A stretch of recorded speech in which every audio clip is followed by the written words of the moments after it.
Welcome back. Today we're going to be talking about the Shadow Systems mr918.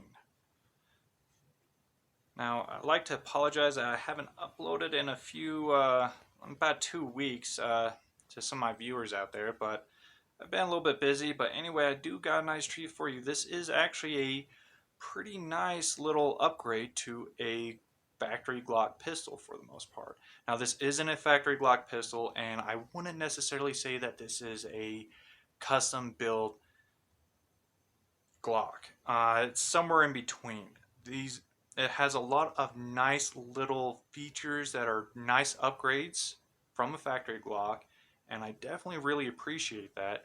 Now the price on these are kind of subjective. It depends on where you find them.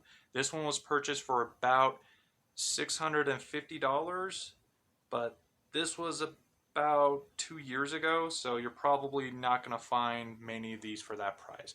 I actually Googled the mr918s, and I think the cheapest one I found was probably around 700, and some of the most expensive ones I found were around 1,000.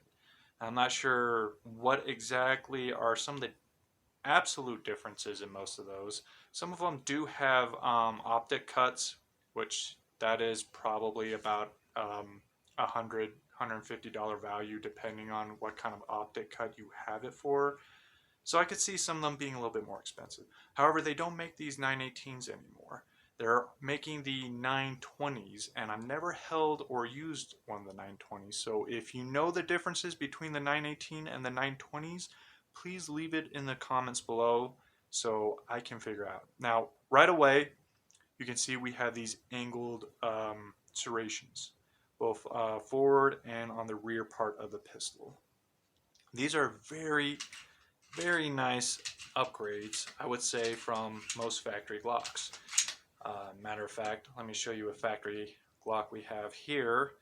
This is a Glock 27 40 Smith & Wesson.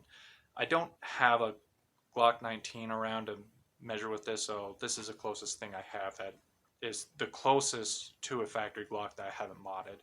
As you can see, they have these serrations in the back, and they're kind of just up and down.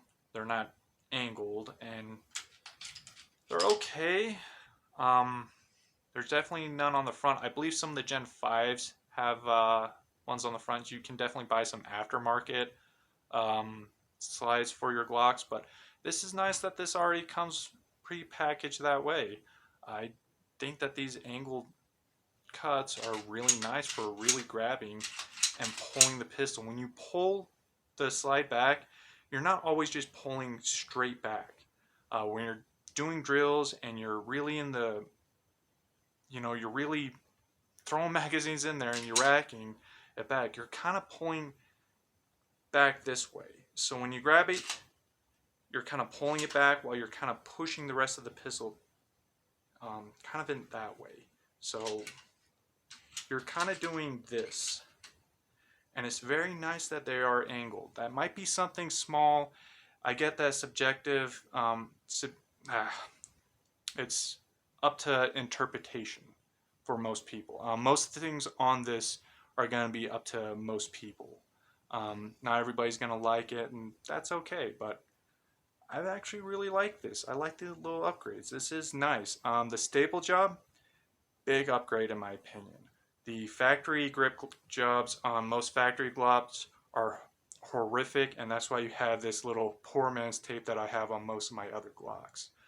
I don't like it. It's very rough. It doesn't really, it's not very grippy, I guess I should say. This tape does add a little bit extra, but this isn't the factory that's underneath it. I don't have a factory Glock that doesn't have this on. But this is definitely nicer. This is definitely something you'd find on maybe a 6 Sauer or an H&K. I guess not everybody's going to like this stipple job, but I really enjoy this stipple job. It's very nice. They've even stapled up on the forward part of the pistol. I guess this is for when your finger is extended along the side, if you're right or left-handed. I don't really much care for that. I guess it's I don't know. You know that your finger's off, but to me, it seems a little bit redundant, but it does add a little flair to the pistol. It does make it look nicer. I definitely like this back here, though. This is nice. The barrel is definitely different. I can't really attest to how different or how much the barrel really adds to this pistol. I'm definitely not the guy to ask for that. It definitely looks like an upgrade to the factory barrel, but at the same time, when shooting like a 9mm, are you really getting that much accuracy? I'm not entirely sure. I'm not really sure how much you can upgrade from a factory Glock barrel, but I do like the color. I do like the aesthetics of this barrel. And again, this pistol was only about 650. That's about how much a factory Glock 19 Gen 4, Gen 5 is probably going to cost you in most places. I get that it might be less or more depending on where you go, but I'm trying to stick with that because I understand you're probably not going to find these for that much anymore anyway. But it is a definitely a aesthetically pleasing looking Glock. I'm not sure how much this adds. Now the guide rod, by the first looks of it, you might be thinking that's a Gen 3 guide rod. I'm actually not sure. This actually might be a Gen 4 or Gen 5. Well, I believe that Gen 4 and Gen 5s are actually the same, but just to show you, this is a Gen 4, and this is what typically on all your Gen 4 and Gen 5s, this is what your recoil rod looks like. And typically on the Gen 1s, 2s, and 3s, they kind of look like this. However, I believe this is a Gen 4 maybe. It's a little bit bigger. I don't have a Gen 3, so I'm not sure. This actually might be a Gen 3, but well, when you put this in, I don't think that a Gen 4 guide rod is supposed to fit in a Gen 3. I believe that Gen 4s are slightly bigger. I might be wrong. Please leave a comment if I am wrong about that. But anyway, the guide rod is the guide rod. It's functional. I don't really have a lot to say about that. Does it make the pistol more reliable? I'm not the guy to ask. I would probably be fine with just a regular standard Gen 3 or Gen 4 guide rod. I'm not really caring too much about that. I just want to show you some of the difference inside it.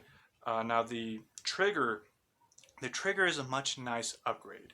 It's not too different from a factory, but it is noticeably different. Internally, it looks the exact same as a factory. As a matter of fact, I'm not sure what are all the differences between this and a factory are. I can show you side-by-side comparison. I'm not going to open this up because I've already opened them up and checked them before. I can't really tell what the difference is, but the triggers definitely do feel different. Even the actual triggers themselves are different. See, we have a bit more of a flat surface than you do on your typical factory Glock triggers. And they definitely pull a little bit different. But I'm not entirely sure functionally in here what's different, what's not. Maybe if I do, I'll go do some more research and try and get back to you guys on that if you're interested. And try and figure out really how much different it is.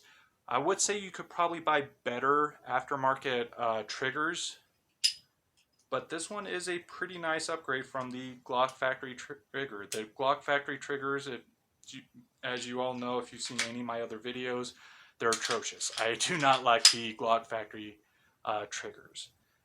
Just to show you real quick what a factory trigger looks like before I show you the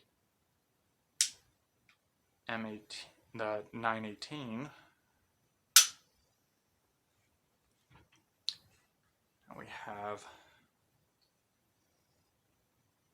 kind of hitting a wall right there.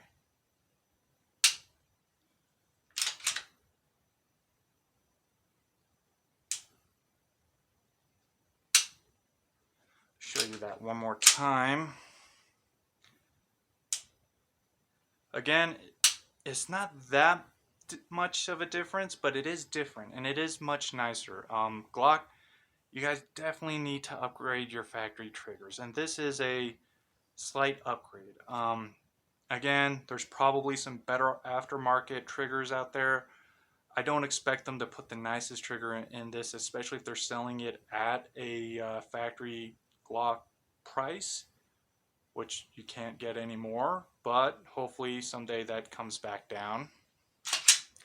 Still, overall, I would actually say this is a pretty nice upgrade from your standard Glock. They also do include this front night sight. I believe that is the Hammer Glow H3 front sight, and then there's no glow in the back, which I'm not a big fan of. I rather have the glow in the dark rear sight, so you can find your rear sight. If there's no, to me, there's no real point of having a front night sight if the rear sight isn't also glow in the dark, because you're probably not going to find this in the dark if you don't have anything to line it up. But that's just me. I know some people, they like it this way. I'm not personally a big fan, but it is an upgrade from the factory Glock, which is just that. It's okay during the daytime, but kind of useless at night. I wish Glock would actually start selling these with night sights on them. Maybe they actually start doing that now. Maybe I just don't know. But the front sight is definitely a nice little upgrade. And this is like a $50 upgrade, so it's not necessarily cheap. These sights probably only like 30 bucks probably. So that is a nice little upgrade. And again, I might be wrong on that, on these sights. It might be a little bit more expensive or not. Leave it down in the comments if I am wrong about that, but that is a nice little upgrade that they've included on this pistol. So again, I wouldn't really say that this is some high-end Gucci'd out Glock, custom Glock. It is a nice upgrade, and this is definitely, I think, where Glock really should be taking some notes from. These boys over at Shadow Systems, which I believe is in Texas, Plano, Texas. I'm probably saying that wrong. They definitely know what they're doing when it comes to doing just little upgrades on Glocks. This is definitely a nice pistol. I've enjoyed this. I can't wait to get some more range time in and maybe upload some video. But anyway, before I go, please let me know what is the difference between the 918 and the 920. If you've shot both of these, please let me know in the comments. Besides that, thank you for watching, and I will see you in the next video.